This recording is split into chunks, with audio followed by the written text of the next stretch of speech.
The war was terribly fierce and bloody. Jack, a warrior of unmatched skill, fought fiercely and cut down many enemies, but was ultimately overwhelmed by sheer numbers.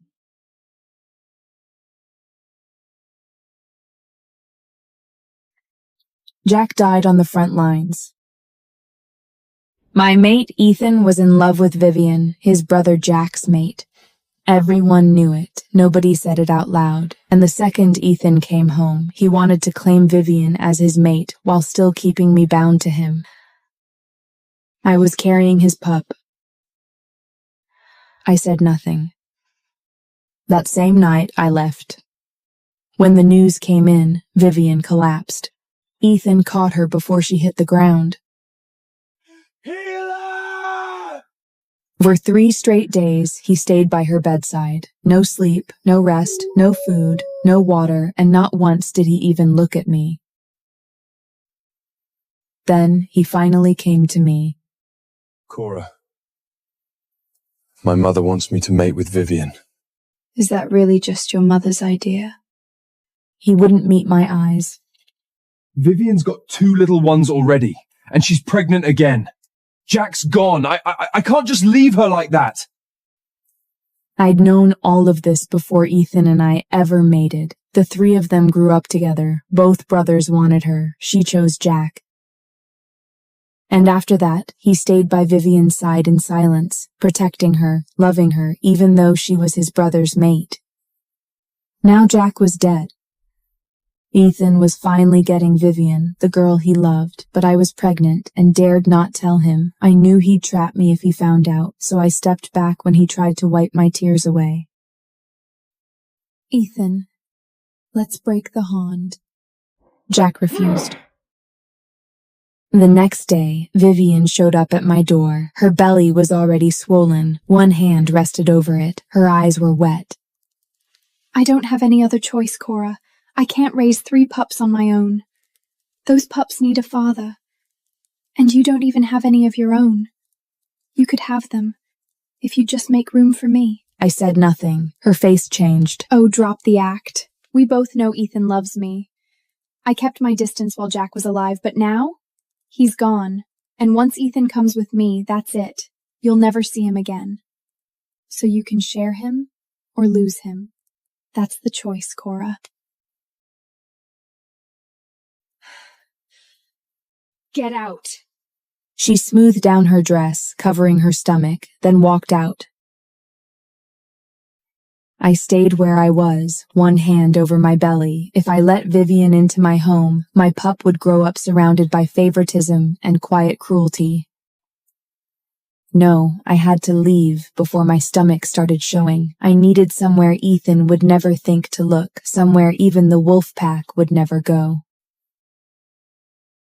Margaret found me cutting fabric for baby clothes. Your craftsmanship is incredible, Cora. The pups will be snug in those. I said nothing. This was for my baby, whether her father wanted her or not. I almost believed you, Cora. But here you are, sewing for Vivian's pups. You're already acting like they're yours. Margaret, what if I refuse to let Vivian become his second mate? She froze for a second, then she laughed. You won't, Cora. Just look at you. You're already sewing for her pups. What if I do refuse? The smile vanished from her face. You are my son's mate. I am his mother. Between you and Ethan, I will always choose my son. You've known the truth all along. Ethan doesn't want Vivian because of her pups. He's been waiting for this his whole life. You've spent 6 years looking the other way. What's so hard with doing it a little longer? That was the last of my hope, but strangely, I felt calm. I had a feeling the baby was a girl. The next morning, I changed into clean clothes, grabbed a small bag, and headed for the door. Ethan walked in right then.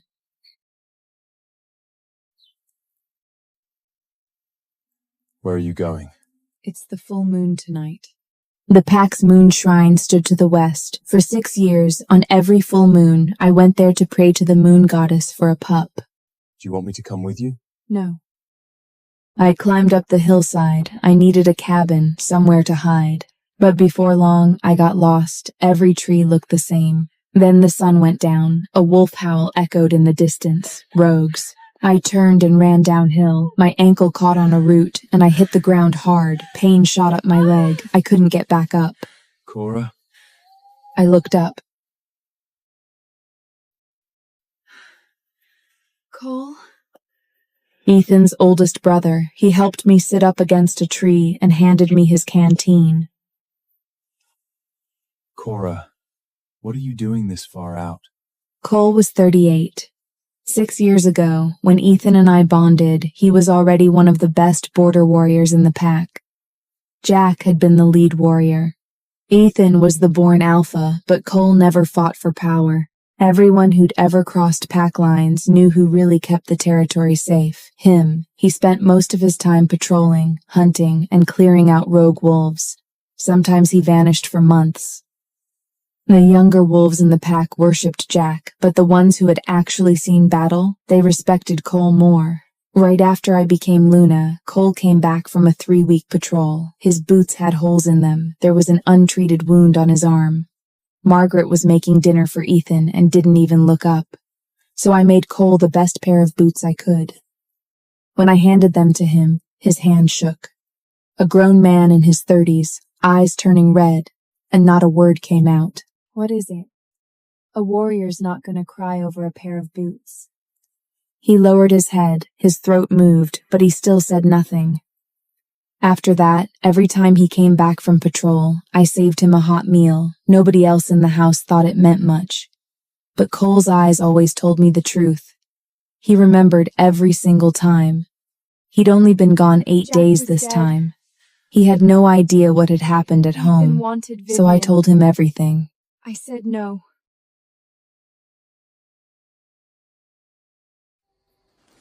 Come with me.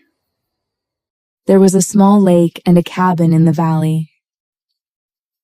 This is my place. You're staying here from now on. What about you? I'm staying too, at least until the baby's born. I froze. How did you know I was pregnant?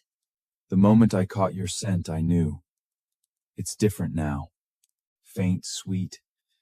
The scent of a mother carrying a pup. And on the way here, you threw up twice. You kept holding your stomach. I didn't know you could say that many words at once. He gave me a rare smile. I'm not an idiot. Cole took care of me. The firewood was always chopped. The water buckets were always full. Before he went out hunting, he always made sure I had meat ready. On the first night, he handed me a small stack of gold coins. I bought fabric and thread. I could sew. I could make things and sell them.